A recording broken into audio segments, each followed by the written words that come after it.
Bonjour les amis, ici Stan Carré, sophrologue et coach en développement personnel et bienvenue sur ma chaîne Devenir Coach. Dans cette vidéo, je vais vous donner un petit test sur 11 points pour savoir si vous êtes fait pour devenir coach en développement personnel. Alors en gros, pour rester bien concret et en phase avec le réel, coach en développement personnel, c'est un métier qui consiste à accompagner des personnes à améliorer leur qualité de vie. Donc le coach, c'est quelqu'un que les personnes vont embaucher pour les aider à trouver des solutions à leurs problèmes et à appliquer ces solutions. Ça implique un travail de stratégie, établir une stratégie avec la personne, et un travail émotionnel. Comment travailler sur ses émotions pour arriver à prendre des décisions difficiles ou à faire des transitions dans la vie. Ce métier, il n'est pas à la portée de tout le monde, mais il est à la portée de certaines personnes qui peuvent être passionnées par ce métier. C'est pourquoi je vais faire un test en 11 points pour voir si ce métier peut vous correspondre, si vous arriveriez à vous épanouir en tant que coach. Parce que le but, c'est pas de savoir si vous pouvez faire une formation de coaching et avoir le titre de coach, mais simplement si vous pouvez vivre heureux et vous épanouir en travaillant en tant que coach. Parce que pour un coach, c'est important de vivre de ses passions. Il incite même les autres personnes, ses clients, à vivre de leur passion et à trouver leur passion. Alors si lui-même ne sait pas si le métier de coach, c'est sa passion ou pas, voici pourquoi j'ai fait ce test. Alors, le premier point, c'est que vous êtes fait pour être coach si vous avez profondément envie d'aider les autres personnes à améliorer leur qualité de vie. Pas parce que vous vous dites que c'est bien, mais parce que au fond de vous, vous êtes naturellement enclin à accompagner les autres personnes à améliorer leur qualité de vie, que c'est quelque chose qui est tout naturel pour vous, genre une vocation, et que même si vous n'étiez pas payé pour faire du coaching, vous aimeriez aider les personnes que vous croisez tout naturellement. Bien sûr, ça ce n'est qu'un point sur 11. Pour devenir coach, il ne vous suffit pas d'avoir un seul point sur 11, mais que au moins 9 à 10 de ces 11 points vous correspondent vraiment. Alors le deuxième point, ça va être que vous êtes passionné par la connaissance de soi, c'est-à-dire que comprendre le fonctionnement de vos émotions, de votre esprit, les interactions entre vos pensées et la souffrance et le bonheur, que comprendre le fonctionnement de l'univers, tout ça c'est des choses qui vous passionnent et vous ne les faites pas parce que vous êtes payé pour le faire, mais vous le faites au quotidien, qu'au quotidien vous essayez chaque jour de comprendre un peu plus comment vous fonctionnez et comment fonctionnent les autres pour naviguer au mieux dans ce monde. Le troisième point, c'est que vous êtes probablement fait pour devenir coach si vous avez traversé des épreuves difficiles et que vous avez envie d'aider les autres à faire de même. Si dans votre vie vous avez traversé des épreuves particulièrement difficiles, qu'il n'y a pas beaucoup de personnes qui traversent ce genre de choses-là.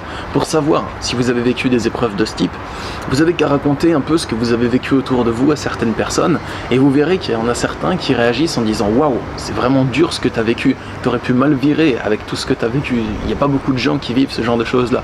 Là, vous voyez que vous avez traversé des épreuves qui sont un peu hors normes, qu'il n'y a pas toutes les personnes qui traversent.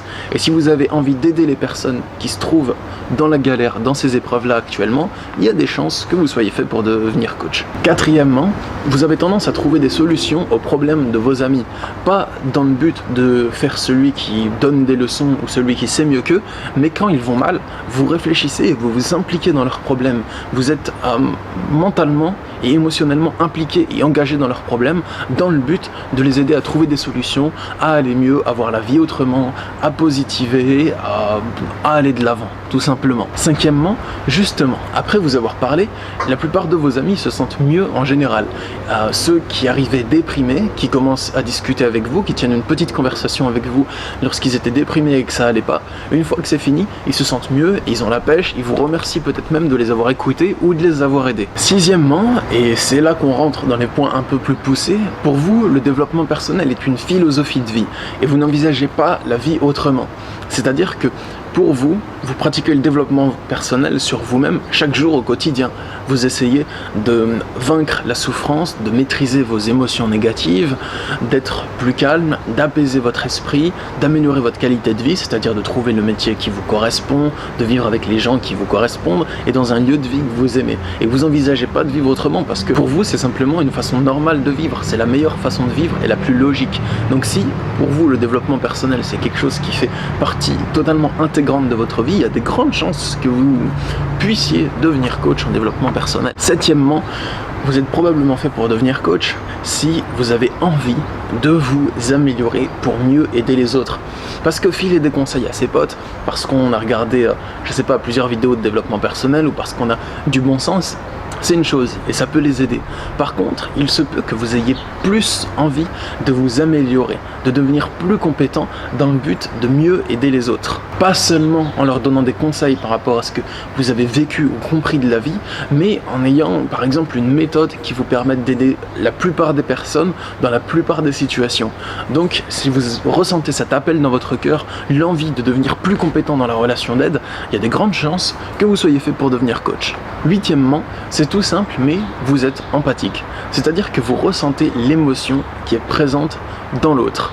Par exemple, quand quelqu'un est triste, vous allez ressentir directement qu'il est triste. Quand quelqu'un est en colère, vous ressentez directement sa frustration. Et quand quelqu'un ne va pas bien, se sent accablé par la culpabilité ou est dans une période d'angoisse et de purée mentale, en gros, quand c'est la pâte aux joueurs dans son esprit, eh bien, vous le ressentez direct. Même s'il vous dit tout va bien, je t'assure, tout va très bien, vous ressentez qu'il vous ment. Donc, dès lors que vous avez la capacité de rentrer en phase avec les émotions d'autrui et que vous y arrivez très facilement avec tout le monde sans avoir à faire d'efforts, il y a de grandes chances que vous puissiez devenir coach, parce que ça, c'est une capacité essentielle au coach. C'est l'empathie, c'est-à-dire arriver à se mettre à la place de l'autre. Neuvièmement, vous êtes probablement fait pour devenir coach si vous arrivez à vous remettre en question et à reconnaître vos torts et vos incompétences. C'est-à-dire que dans la vie, lorsque quelque chose ne marche pas pour vous, vous arrivez à vous remettre en question et à vous dire « c'est peut-être de ma faute, peut-être que je fais les choses mal. Si ça ne fonctionne pas, je vais étudier ce que j'ai fait mal et essayer d'aller de l'avant ». Se remettre en question, c'est l'unique chose qui vous permet de progresser lorsque vous vous retrouvez face à une situation d'échec. Pour le coach en développement personnel, c'est très important de reconnaître ses torts et ses incompétences. Parce que lorsqu'un client va lui demander « est-ce que tu peux m'aider à faire telle chose ? Est-ce que tu peux m'aider à faire en sorte que cette personne revienne ?» par exemple, et que le coach voit qu'il est incompétent, par exemple, à aider au retour de l'être aimé, eh bien, il peut le dire à la personne et il peut dire non, je ne suis pas compétent, je peux te diriger vers cette personne plutôt. Reconnaître ses incompétences, c'est ça qui vous aidera à ne pas donner de faux espoirs aux gens et à apporter une réelle aide aux gens. Numéro 10, vous savez être dans le non-jugement. Peut-être ne l'êtes-vous pas tout le temps, H24, mais vous savez l'être quand il faut l'être au moins. C'est-à-dire, le non-jugement, ça veut dire ne pas juger les gens, donc ne pas les qualifier, ne pas s'arrêter à l'image qu'on a d'eux.